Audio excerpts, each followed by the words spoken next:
vamos dizer, essas figuras de linguagem que expressam, vamos dizer, a ideia de progresso, de riqueza, etc., elas não correspondem a realidades, né? Então, ontem eu perguntei para um cidadão assim: você já viu algum país ficar rico comerciando com a China?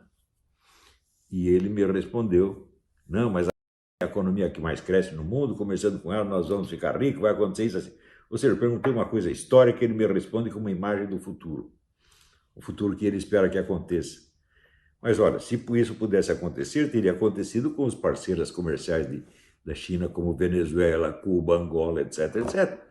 Algum desses países enriqueceu comerciando com a sua protetora? Não, vai tudo para o buraco. E a mesma coisa, obviamente, vai acontecer para o Brasil. Não façam conjecturas políticas baseadas em economia, gente.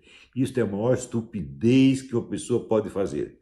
O modelo disso é o livro do Paul Kennedy, Ascensão e Queda das Grandes Potências, que 5 anos, 1985, 5 anos antes da queda da União Soviética, baseada na comparação entre os orçamentos militares e o progresso econômico das várias nações, concluía que os Estados Unidos iriam cair na década seguinte e a União Soviética subiria ao estatuto de potência dominante no mundo. Isso 5 anos antes da queda da União Soviética. Digo para vocês, toda e qualquer conjectura política e estratégica baseada na economia é sempre errada, sempre. Nunca nenhuma acertou, nunca, por um motivo muito simples. A coisa mais volátil numa sociedade é a economia. Você pode derrubar a economia do país com uma entrevista na televisão. Chega lá o George Soros e diz: olha, o banco tal vai falir. Pronto, no dia seguinte vai tudo para o buraco.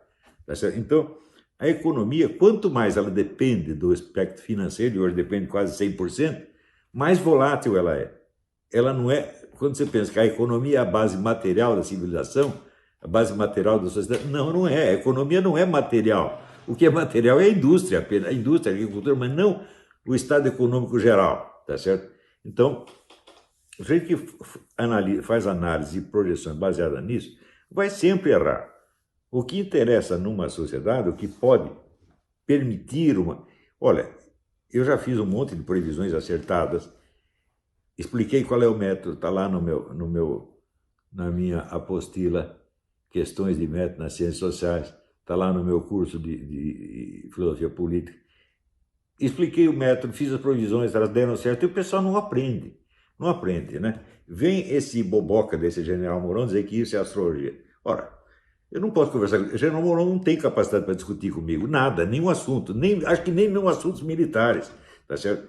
A minha opinião sobre ele é a mesma do Ciro Gomes, só que o Ciro Gomes é instrumento de carga, eu não vejo ele carregando nada, tá certo? Então, sem carga, né?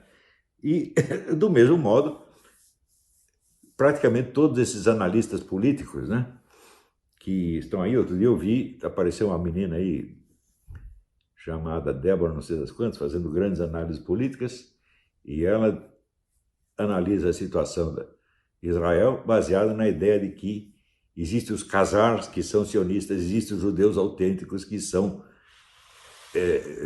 verdadeiramente judeus. Ora, os khazars é uma tribo húngara que se converteu ao judaísmo no século XI. Você acha que depois de todo esse tempo já não misturou, não? Quer dizer, continua purinho os khazars e os judeus. Sabe que maluquice é essa? Agora, ela confessa que ela tem analisado isso baseado em textos o quê? Em textos islâmicos. Então, é o judaísmo visto pelos olhos islâmicos.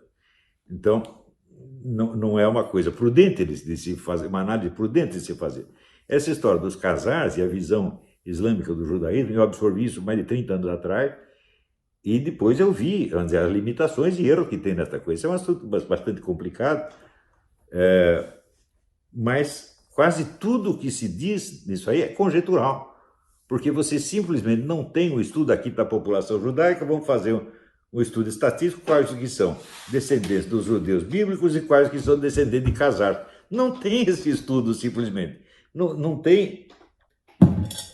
Não há um estudo vamos dizer, da composição racial da população. Então, tudo isso assim, está raciocinando com base em imagens míticas, no fim das contas, né?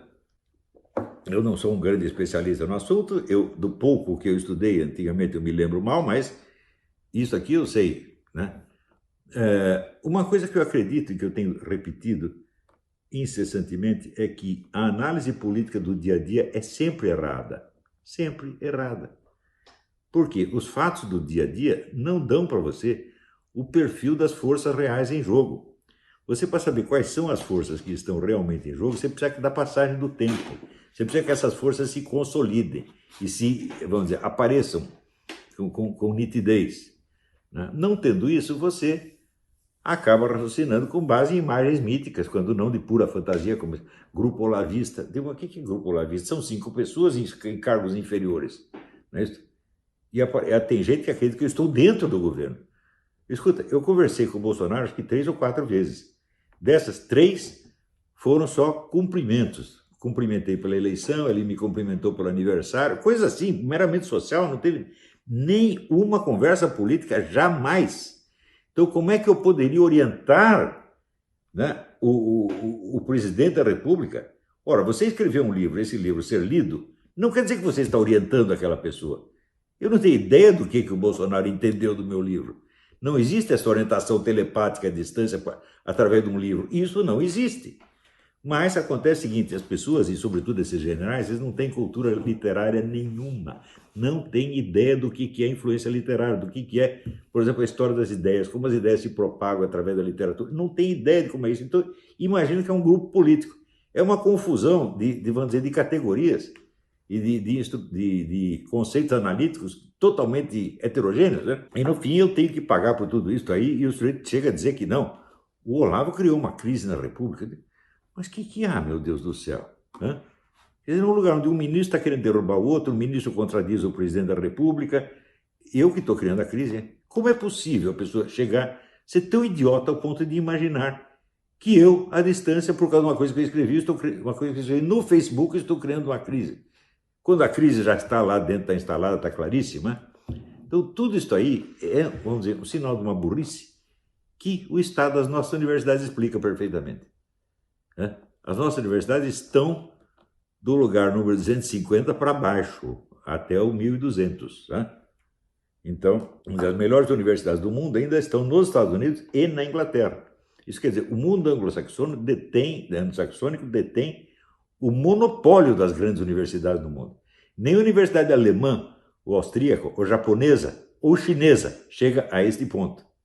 Então, isso quer dizer que eles estão, os americanos, mais ou menos 80% dos inventos no mundo saem dos Estados Unidos. E isso aí não tem chinês que vai bater esse recorde, não tem. Vamos dizer, este crescimento da China é grande parte ilusório.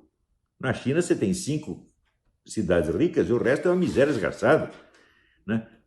A melhor universidade chinesa, que subiu 10 pontos, chegou ao 22º lugar na escala. 22º. Está bem abaixo das 10 primeiras, que são todas ingleses e americanas. Né?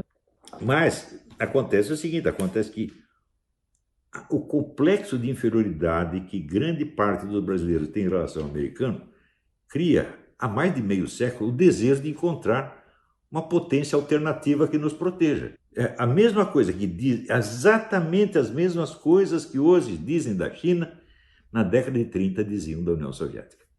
A União Soviética vai superar a economia capitalista e vai dominar o mundo. Então nós temos que nos encostar a ela para nós progredirmos. É a mesma coisa, meu Deus do céu. E agora estou dizendo de novo da China. Até quando que vão aprender? Né? Então eu acho o seguinte, que no mundo atual só há 2 alternativas. Ou você tem o caminho ocidental, tá certo? Principalmente americano, ou você tem um dos outros 2 modelos globalistas, que são concorrentes e inimigos dele. Se são inimigos, eu não sei, por exemplo, o russo-chinês, eu acho que ele realmente está partido agora. Os russos já não são tão aliados dos chineses. E depois que o Alexandre Dugin declarou que acabou o anti-americanismo, opa, todas as portas estão abertas para uma aliança russo-americana. E se essa aliança russo-americana acontecer, babaltina. Na China não tem, nem a China tem chance, nem os islâmicos têm chance se isso acontecer. Então, como dizer, essa seria a boa hora para o Papa fazer o que Nossa Senhora mandou ele fazer, consagrar a Rússia e mudar o curso da história do mundo, tá certo? Mas eu não vou dizer para vocês o que eu acho desse Papa, isso é um segredo.